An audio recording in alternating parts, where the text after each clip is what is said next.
Hello everyone, मैं doctor Rahul Sinha. आज फिर से मैं आपके सामने आ रहा हूँ न्यूमेरिकल प्रैक्टिस करवाने के लिए।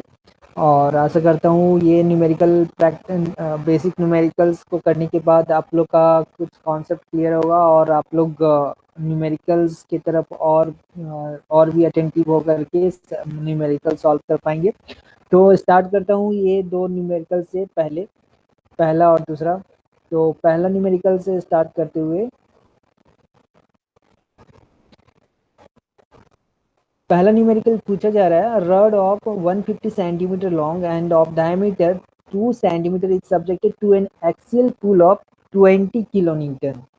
If the modulus of elasticity of the material of the rod is 2 into 10 to the power 5 Newton per mm square, then determine the stress। पहला नंबर पे आप लोग को स्ट्रेस निकालना है, फिर determine the strain, and third one is to determine the elongation of the rod. तो start करते हैं इसको सॉल्व करने के लिए। तो पहले देखिए यहाँ पे दिया गया है, कुछ बोला गया है कि a rod of diameter 2 centimetre, ठीक है, a rod of diameter 2 centimetre is subjected to an axial pull. तो ड्रॉ करता हूँ, पहले एक रॉड ड्रॉ करता हूँ यहाँ पे। तो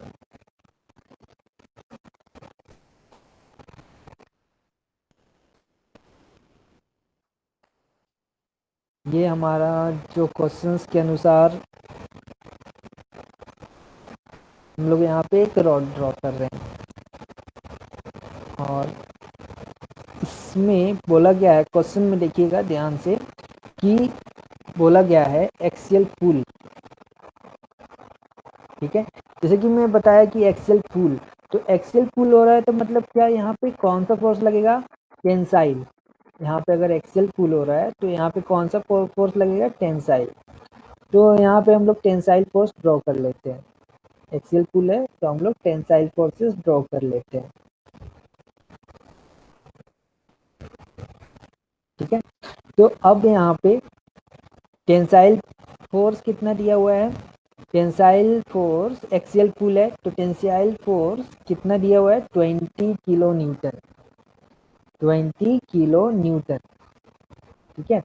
20 किलो न्यूटन जो जो मेरे पास गिवन है, पहले वो सब हम लोग कर लेते हैं। 20 किलो न्यूटन हमारे पास ये गिवन है। और क्या गिवन है? रॉड ऑफ 150 सेंटीमीटर लॉन्ग, इसका लेंथ गिवन है हमारे पास, इसका लेंथ है, तो इसका लेंथ यहाँ पे लिख देते हैं 150 सेंटीमीटर। और क्या गिवन है हमारे पास? गिवन है डायमीटर, इसका डायमीटर गिवन है। तो डायमीटर कितना है? तो अगर कहें कि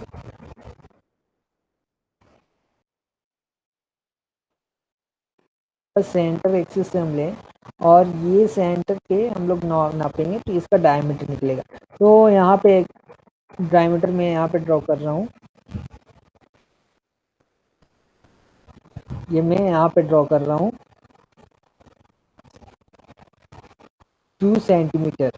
डायमीटर कितना है? 2 centimetre is subjected to an axial pull of 20 kilonewton. If the modulus of elasticity of the material of the rod is 2 into 10 to the power 5 Newton, मतलब E दिया हुआ है हमारे पास, E modulus of elasticity of the material. Modulus of elasticity कितना है? 2 into 10 to the power 5।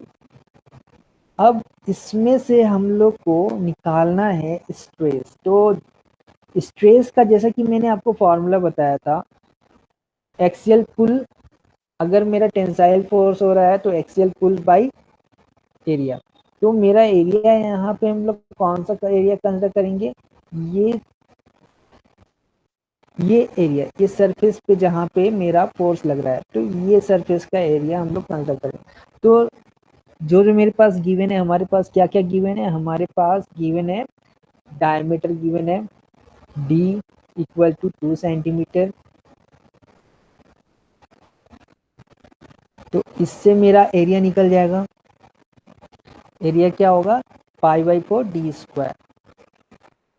π/4 d square.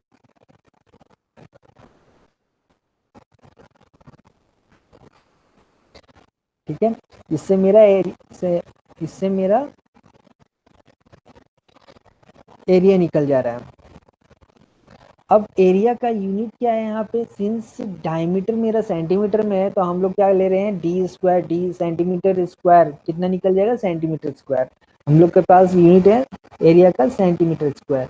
यहाँ पे देखिएगा जो इलास्टिक मॉड्यूलस दिया हुआ है वो न्यूटन पर mm स्क्वायर में दिया हुआ है, न्यूटन पर mm स्क्वायर में दिया हुआ है। तो कोशिश करते हैं इसको सारे के सारे जितना भी हम लोग दिख रहा है उसको एक यूनिट कोशिश करते हैं mm स्क्वायर में लाने के लिए। तो जनरली कहा जाता है, कॉन्सेप्ट है कि आप लोग अगर भूल जाइएगा तो याद रखिए, मिलीमीटर के बाद centimetre, millimetre, centimetre, decimetre, metre. तो अगर कहीं पर कभी भी कॉन्सेप्ट भूल जाएंगे आप लोग तो याद रखिएगा कि जब मीटर से नीचे, ऊपर से स्टार्ट करते हैं, मीटर नीचे रखेंगे, ठीक है।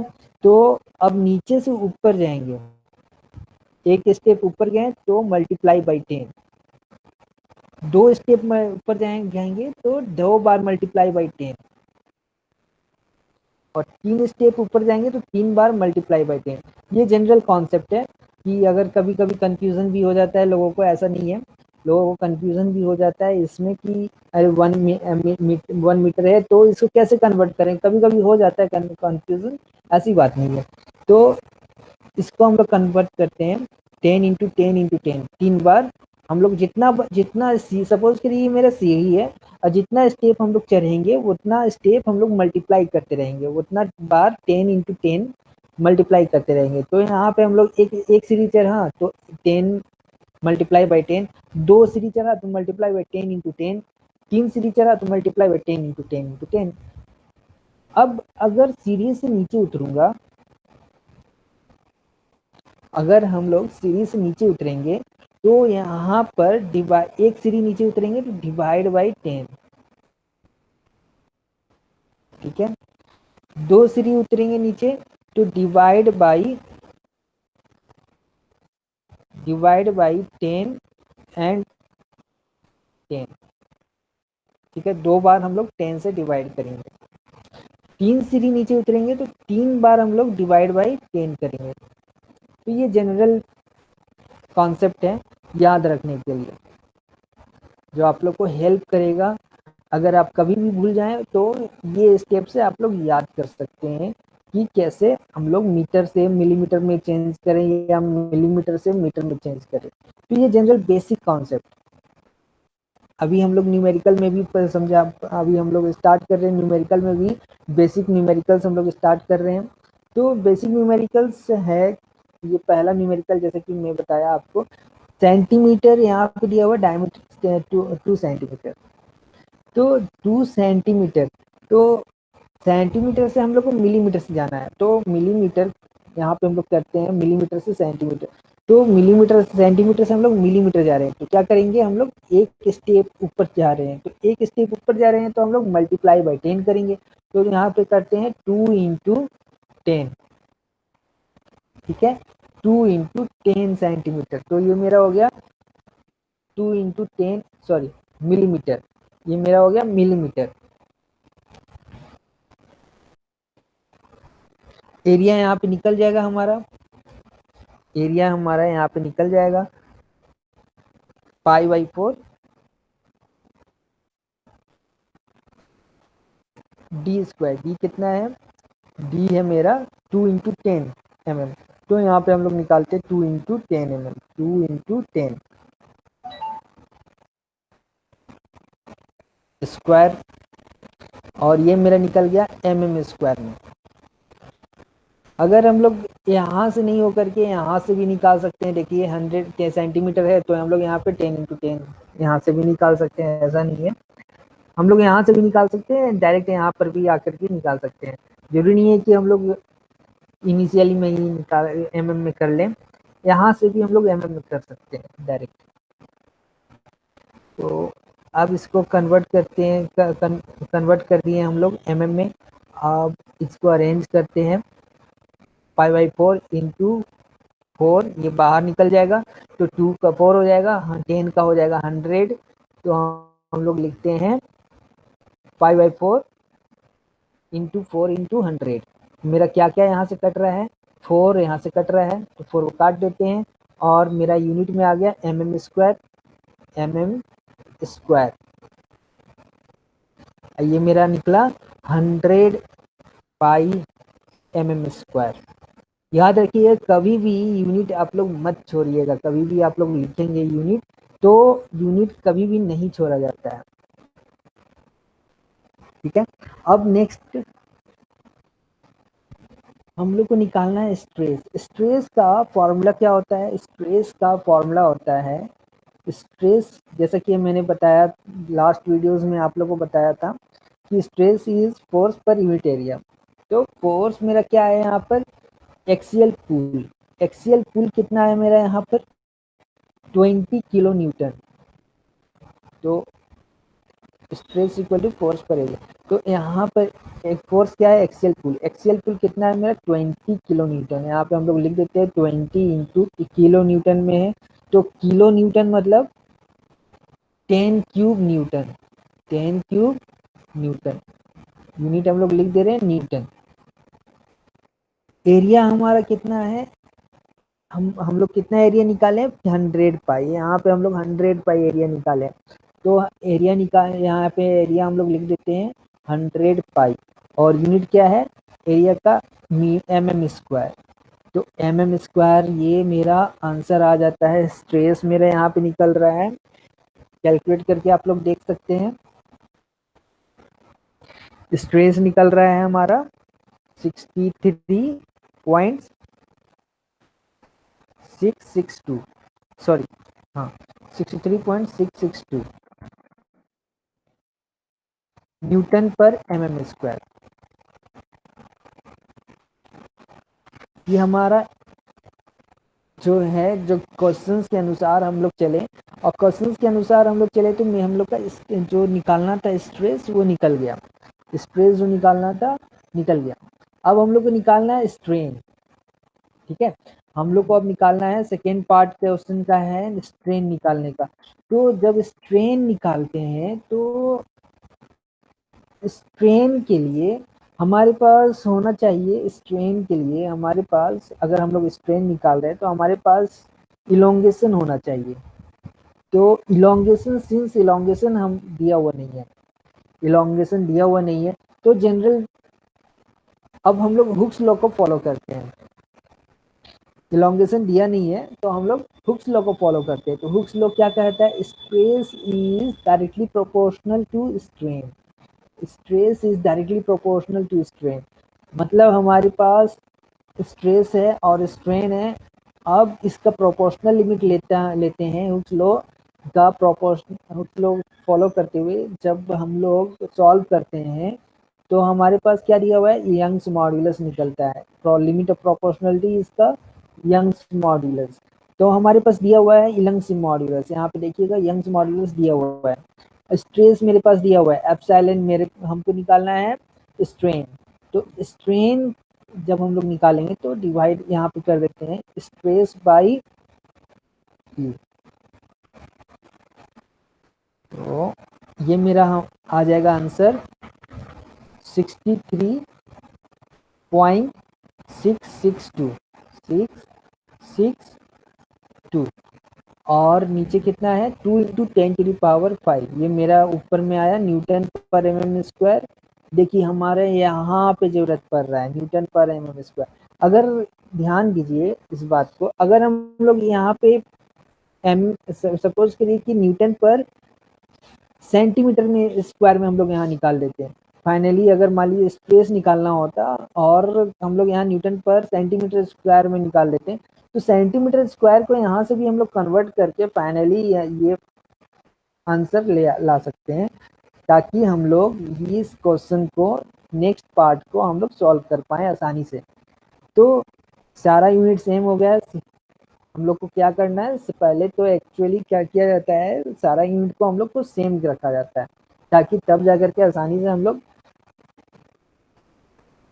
निकाल पाए। तो इस मेरे पास यहाँ पे यंग्स मॉड्यूलस दिया हुआ है 2 × 10⁵, तो यहाँ पे हम लोग लिखते हैं 2 × 10⁵ न्यूटन पर mm² है, न्यूटन पर mm²। तो सिंस स्ट्रेन क्या होता है, यूनिट लेस होता है, स्ट्रेन क्या होता है, यूनिट लेस, तो इसका जरूरत नहीं है, ये दोनों कट जाएगा, ये दोनों कट जाएगा, और मेरा फाइनली आंसर आ रहा है 0.0003181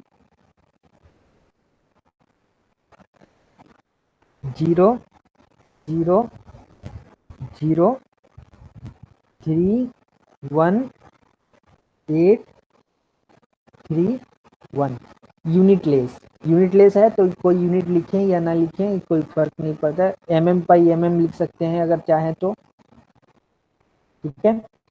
तो लेकिन ये यूनिट लेस है तो हम लोग बस इतना लिख करके छोड़ सकते हैं। नेक्स्ट पार्ट दिया गया है elongation of the rod. Next part में इलोंगेशन ऑफ द रॉड पूछा गया है।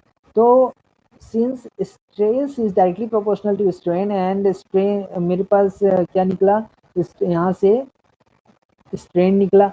अब स्ट्रेन निकल गया है तो हम आसानी से इलोंगेशन निकाल सकते हैं। इलोंगेशन के लिए मेरे पास dl/l, तो ये दिया हुआ है क्वेश्चन में। अब क्वेश्चन में आते हैं, क्वेश्चन में मेरे पास क्या क्या अवेलेबल है। क्वेश्चन में मेरे पास length of the rod available है, तो लेंथ ऑफ द रॉड देखिए फिर से 150 सेंटीमीटर दिखा हुआ है, तो 150 सेंटीमीटर, तो यहाँ पर स्ट्रेन मेरा 0.003181 और एल मेरा 150 सेंटीमीटर, तो डीएल आराम से निकल जाएगा, DL equal to epsilon into L. मेरा एप्सिलॉन का वैल्यू है 0.00031831, सॉरी 31831 इंटू एल।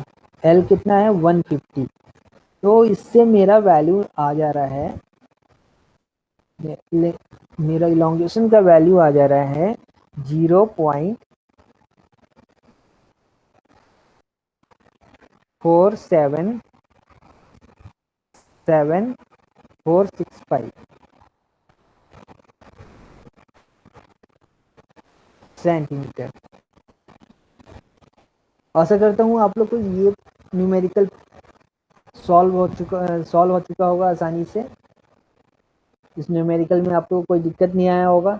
अगर कोई भी दिक्कत आया हो तो आप लोग कमेंट बॉक्स पे पूछ सकते हैं। और मैं सेकेंड न्यूमेरिकल आप लोग को बताने जा रहा हूँ। तो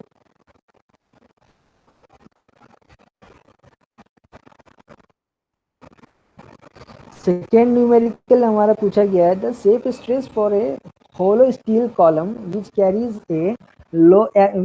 an axial load of 2.1 into 10 to the power 3 kilonewton is 125 mega newton per meter square. If the external diameter of the column is 30 centimeters, determine the internal diameter. तो इस आइए ये क्वेश्चन को सॉल्व करते हैं। इस क्वेश्चन को solve करते हैं। काफी आसान क्वेश्चन है, बेसिक क्वेश्चन सब मैं बेसिक क्वेश्चन सभी करवा रहा हूँ आप लोग को। तो इस क्वेश्चन में सेफ स्ट्रेस, ध्यान दीजिएगा, सेफ स्ट्रेस पूछा बताया दिया हुआ है। सेफ स्ट्रेस क्या है? सेफ स्ट्रेस वो स्ट्रेस है जो इलास्टिक लिमिट के अंदर हम लोग नोटिस करते हैं, ठीक है। इलास्टिक लिमिट के अंदर हम लोग नोटिस करते हैं। तो इलास्टिक लिमिट के अंदर अगर हम लोग नोटिस कर रहे हैं तो हम लोग क्या देख रहे हैं कि मटेरियल अपना जो शेप है, ओरिजिनल शेप है, वो रिगेन कर ले रहा है। इलास्टिक लिमिट के अंदर तो यही होता है, मटेरियल अपना शेप रिगेन कर सकता है इसका प्रॉपर्टी के अनुसार। तो सेफ स्ट्रेस मेरा क्या हो गया? The safe stress for a hollow steel column which carries an axial load of 2.1 into 10 to the power 3 kilonewton is 125 mega Newton पर मीटर स्क्वायर। तो यहाँ पे हम लोग लिखते हैं कि ये मेरा एक्सियल लोड कितना है, इतना है। तो पहले हम लोग ड्रॉ करते हैं। होलो स्टील कॉलम है हमारे पास होलो स्टील कॉलम है, और होलो स्टील कॉलम हम लोग सबसे पहले ड्रॉ कर लेते हैं। तो ये देखिए हमारा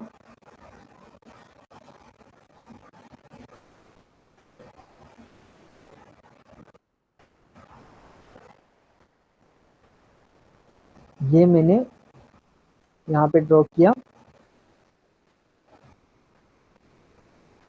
और जब ये होलो है तो होलो मेरा कैसा नजर आएगा, होलो स्टील सिलेंडर कुछ ऐसा नजर आएगा। ठीक है, होलो स्टील सिलेंडर कुछ ऐसा नजर आएगा।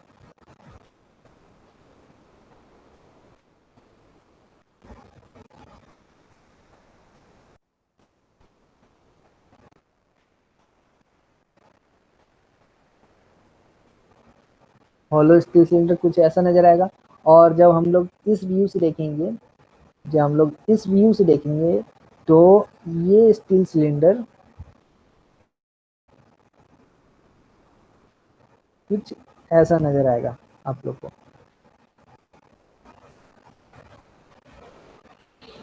इस स्टील सिलेंडर का हमारे पास क्या क्या दिया हुआ है, ये एक्सियल पुल दिया हुआ है। हम लोग के पास एक्सियल पुल है। एक्सियल पुल कितना है, 2.1 इंटू 10⁻³ तो ड्रॉ करते हैं एक्सियल पुल 2.1 इंटू 10⁻³। इस एक्सियल पुल में दिया हुआ है सेफ स्ट्रेस कितना होगा। तो हमारा से इस सिलेंडर का, इस हॉलो कॉलम का सेफ स्ट्रेस 125, सेफ स्ट्रेस कितना 125 मेगा न्यूटन। तो इसमें सेफ स्ट्रेस भी निकाल दिया हुआ है, सेफ स्ट्रेस लिख देते हैं। सेफ स्ट्रेस फिर से मैं आप लोगों को रिपीट कर देता हूँ, वो स्ट्रेस जो प्रोपोर्शनल लिमिट के अंदर रहता है। ठीक है, तो मतलब मटेरियल अपना सेफ रिगेन कर सकता है यहाँ पे। तो यहाँ पे हमारा मॉडुलस ऑफ इलास्टिसिटी का ही काम करेगा। तो सेफ स्ट्रेस कितना है, 125 मेगा न्यूटन पर मीटर स्क्वायर। ठीक है, अब इसमें डायमीटर है। डायमीटर मानिए कि ये आउटर डायमीटर हम लोग डी मानते हैं, D1। आउटर डायमीटर हम लोग D1 मान रहे हैं, और इनर डायमीटर हम लोग D2 मान रहे हैं। इस सिलेंडर का, ये हॉलो सिलेंडर का आउटर डायमीटर हमारा D1 है, और इनर डायमीटर हमारा D2 है। तो जब इसका एरिया निकालेंगे, इस सिलेंडर का एरिया निकालेंगे, तो क्या निकलेगा, π/4 outer diameter, π/4 outer diameter minus inner diameter. तो outer diameter square, outer diameter square D1 से हम लोग माने हैं, माइनस इनर डायमीटर स्क्वायर तो D2 से माने, तो D2 स्क्वायर। ठीक है, तो अब यहाँ पे हम लोग सेफ स्ट्रेस निकालते हैं। सेफ स्ट्रेस हमारे पास, सॉरी, सेफ स्ट्रेस हमारे पास दिया हुआ है, सेफ स्ट्रेस निकालना नहीं है हमको। क्या निकालना है हमको, determine the external diameter of the column निकालना है। तो लिख देते हैं, स्ट्रेस का फॉर्मूला हम लोग को पता है, stress equal to P/A। Stress हमारे पास है 125 मेगा न्यूटन पर मीटर स्क्वायर। तो यहाँ पे लिख देते हैं 125 इंटू 10⁶। एक्सियल पुल है मेरे पास 2.1 इंटू 10³ बाई एरिया। एरिया कितना है, π/4 आउटर डायमीटर। आउटर डायमीटर कितना है, आउटर डायमीटर हमारे पास दिया हुआ है, if the external diameter of the column is 30 centimetre of out, D centimetre में दिया हुआ है, D1 हमारा सेंटीमीटर में दिया हुआ है। तो इसको सेंटीमीटर में लिख देते हैं 30 सेंटीमीटर, और इसको कन्वर्ट करते हैं मीटर में, सिंस हमारा सबकी यूनिट मीटर में है तो ये यूनिट को भी हम लोग मीटर में कन्वर्ट करते हैं। जो मेन यूनिट है हमारा वो मीटर में है, तो इस यूनिट को भी हम लोग मीटर में कन्वर्ट करते हैं। जैसे कि मैंने आपको बताया था मिलीमीटर, सेंटीमीटर, फिर डेसीमीटर, देन मीटर। तो अगर हम सेंटीमीटर से मीटर में जा रहे हैं तो हम लोग क्या करना है, डिवीजन करना है। तो यहाँ पे हम लोग क्या करेंगे, कितना डिवीजन करना है, 10 और 10, 2 स्टेप नीचे हम लोग जा रहे हैं तो हम लोग को 10 इंटू 10 डिवीजन करना है। तो यहाँ पे करते हैं 10 इंटू 10,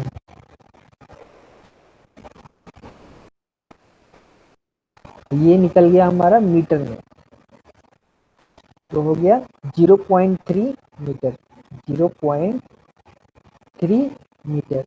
अब हम लोग यहाँ पे निकाल सकते हैं 0.3 मीटर, 0.3 स्क्वायर माइनस D2, हम लोग को यहाँ पे D2 निकालना है, ठीक है। तो अरेंज किए हुए हैं, इस पार्ट को हम लोग इस तरफ लाएंगे और इस पार्ट को हम लोग यहाँ पे बैठा देंगे। बैठाने के बाद अरेंज करके हम लोग के पास जो D2 आएगा वो निकलेगा,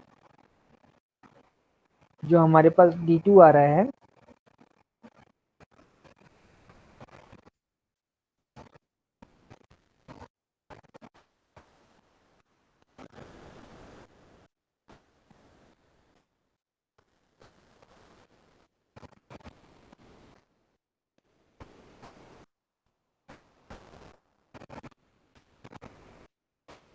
26.19 centimetre square, sorry sorry sorry sorry centimetre में रहेगा 26.19 सेंटीमीटर, ये में हमारा D2 आ रहा है। मैं देख रहा था कि कहीं D2 और D1 तो मैं अलग अलग नहीं कर दिया, तो चलिए सही है। तो हमारा आंसर मैच कर रहा है, हमारा आंसर सही है, यहाँ पे निकल गया है। तो इसी तरीके से हम लोग इसको सॉल्व करते हैं। बेसिक न्यूमेरिकल से ज़्यादा इसमें हम लोग को ये नहीं करना है, ये बहुत ही आसान से हो जाएगा। आप लोग को और दो न्यूमेरिकल्स में दूसरे वीडियोस में बताता हूँ। और इस वीडियो को देखने के लिए आप लोग का बहुत बहुत शुक्रिया। आशा करता हूँ ये वीडियो आप लोग को बहुत पसंद आया होगा और आप लोग को हेल्प करेगा आपके प्रिपरेशन के लिए। Thank you for watching this video and have a very nice day and God bless you all. Thank you.